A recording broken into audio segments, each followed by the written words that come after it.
السلام علیکم خواتین و حضرات۔ آج مرزا غالب کی جو غزل لے کر ہم آپ کی خدمت میں حاضر ہوئے ہیں وہ غزل کافی مشہور ہے اور اسے مختلف لوگوں نے گایا بھی ہے، تو شاید آپ نے بھی کبھی سنی ہو۔ اس کا پہلا شعر ہے: عشق مجھ کو نہیں وحشت ہی سہی، میری وحشت تیری شہرت ہی سہی۔ عشق کا مطلب آپ جانتے ہیں کہ عشق کیا ہوتا ہے، اور وحشت کہتے ہیں وحشی ایسے آدمی کو کہتے ہیں جو لوگوں سے ڈرے، تنہائی پسند ہو، تنہائی میں رہنا چاہتا ہو، دیوانہ ہو ایک طرح کا، یوں سمجھ لیجیے۔ تو محبوب جو ہیں وہ اپنے عاشق سے کہتا ہے کہ جس طرح تم ایک بےتابی کے ساتھ میرے ساتھ اظہار عشق کرتے ہو، یہ عشق ہے؟ یہ تو ایسا کام تو وحشی اور دیوانے کرتے ہیں، کوئی آدمی جو کہ اپنے صحیح حواسوں میں ہو تو وہ ایسا کام تو ہرگز نہیں کرتا۔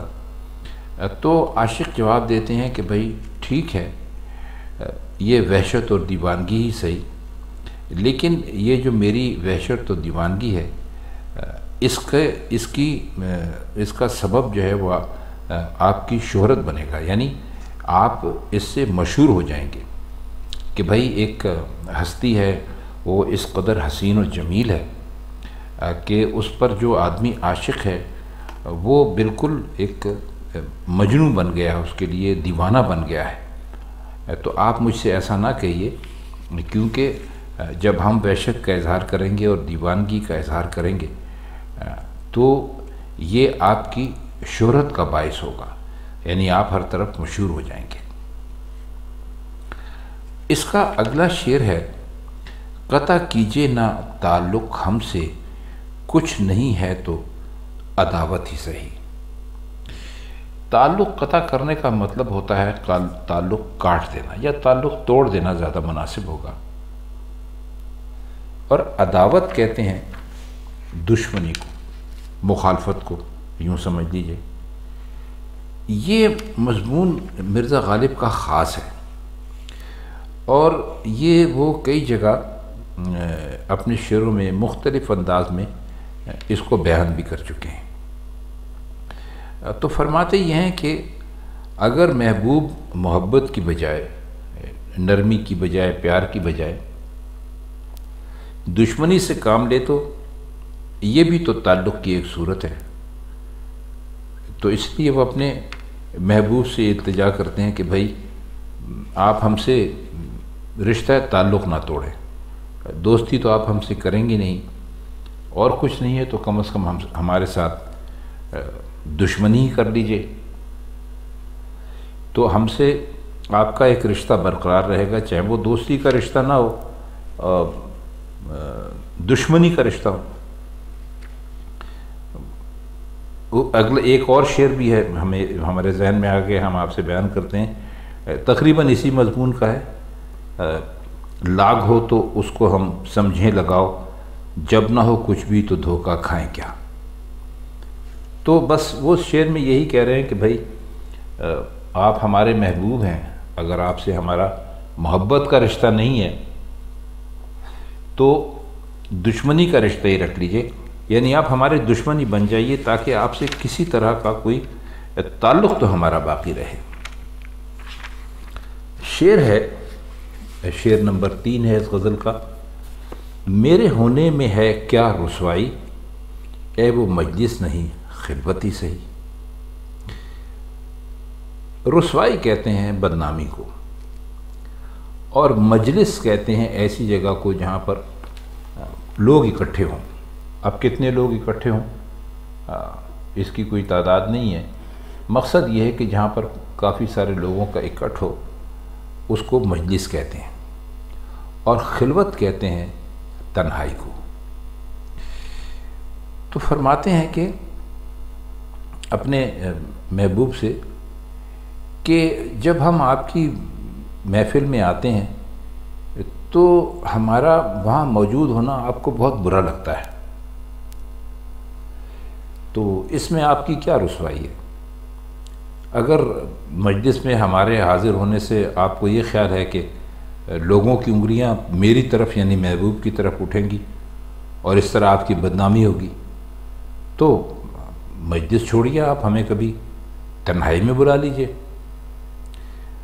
شعر کی خوبی یہ ہے کہ جس میں ملاقات کو اس کو کہتے ہیں اصل میں درجہ تنزل، یعنی یہ معاملات عشق عاشقانہ میں یہ آخری منزل ہے، میری آرزو کی ایک آخری منزل ہے۔ تو بھئی فرماتے ہیں کہ بھئی ہمیں تو آپ سے ملنا ہے، چونکہ آپ کو ہمارے مجلس میں یعنی آ کر بیٹھنا اور آپ کو دیکھنا اور آپ سے بات کرنا آپ کو پسند نہیں ہے، تو ٹھیک ہے ہم نہیں آئیں گے، چونکہ ہمیں آپ سے ہر صورت میں ملنا ہے تو پھر آپ ہمیں تنہائی میں بلا لیجئے، مقصد آپ سے ملاقات ہے۔ اگلا شعر ہے کہ ہم بھی دشمن تو نہیں ہیں اپنے، غیر کو تجھ سے محبت ہی سہی۔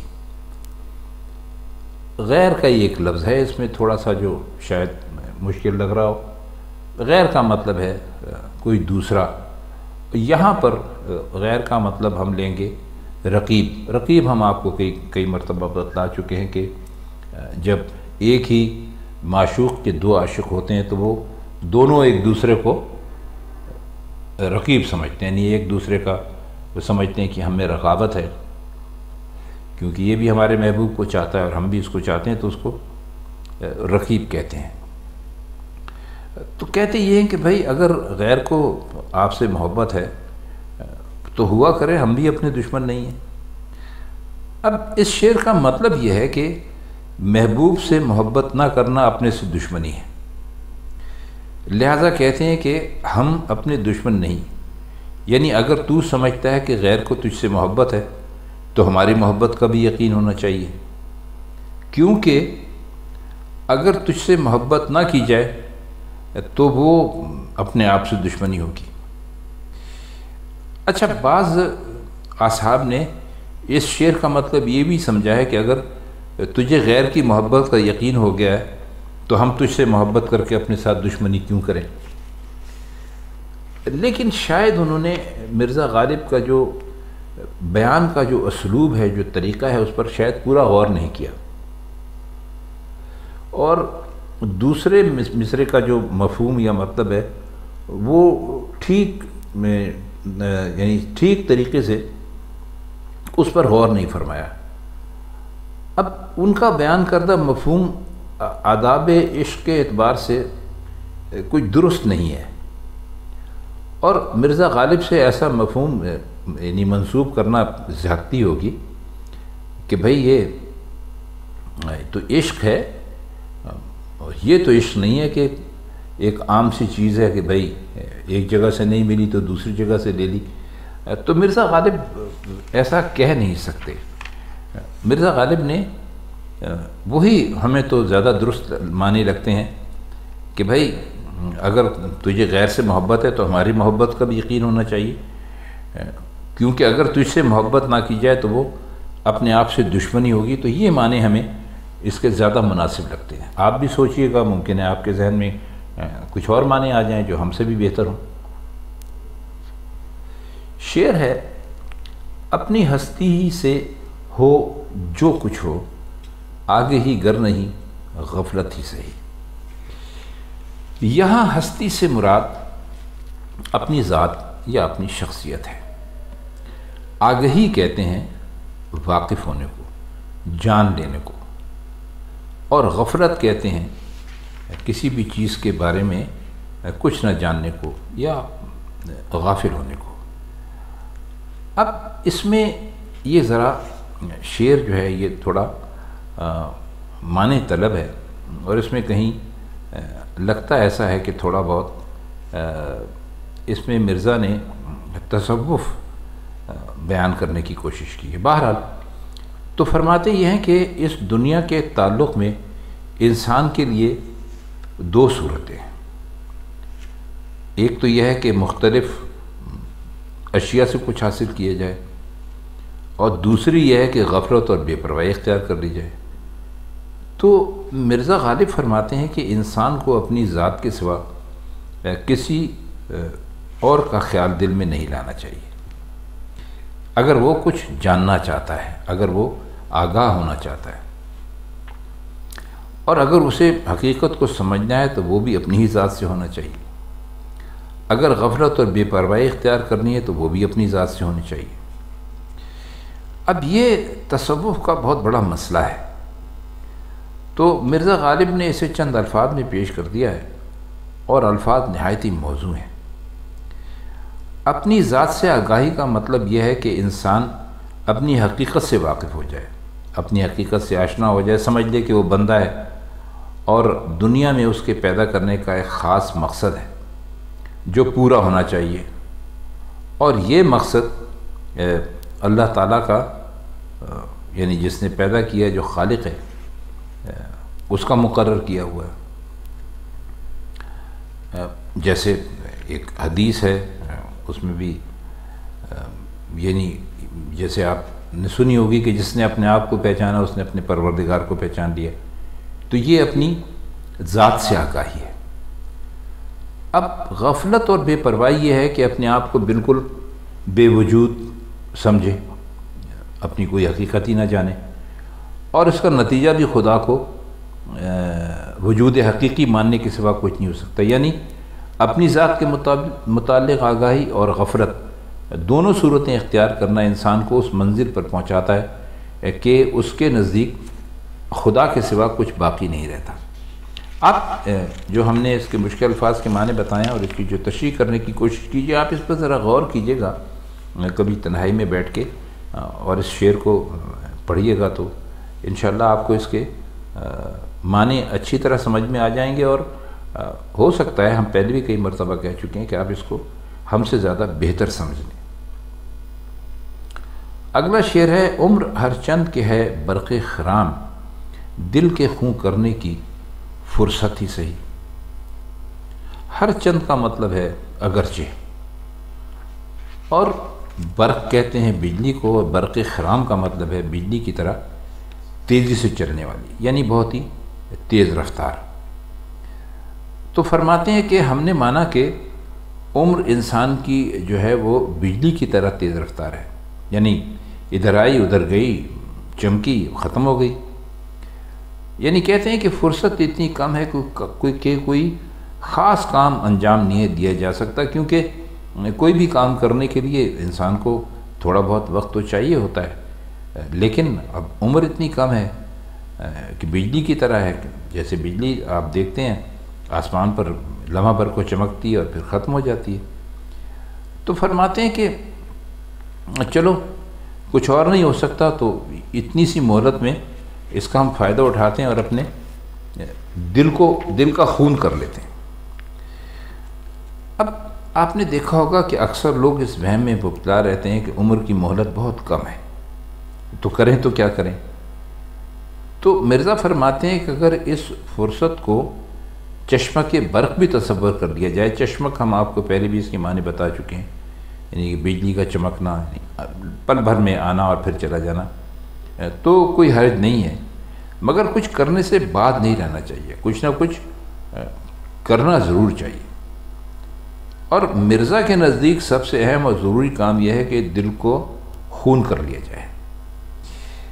یقیناً یہی زندگی کا اہم ترین کام ہے، اور دل کے خون کرنے کا مطلب یہ ہے کہ وجود حقیقی سے سچا عشق پیدا کیا جائے، یعنی اللہ تعالیٰ کی ذات سے سچا عشق پیدا کیا جائے، تو اس کو ہی وہ فرماتے ہیں کہ دل کے خون کرنے کی فرصت ہی صحیح۔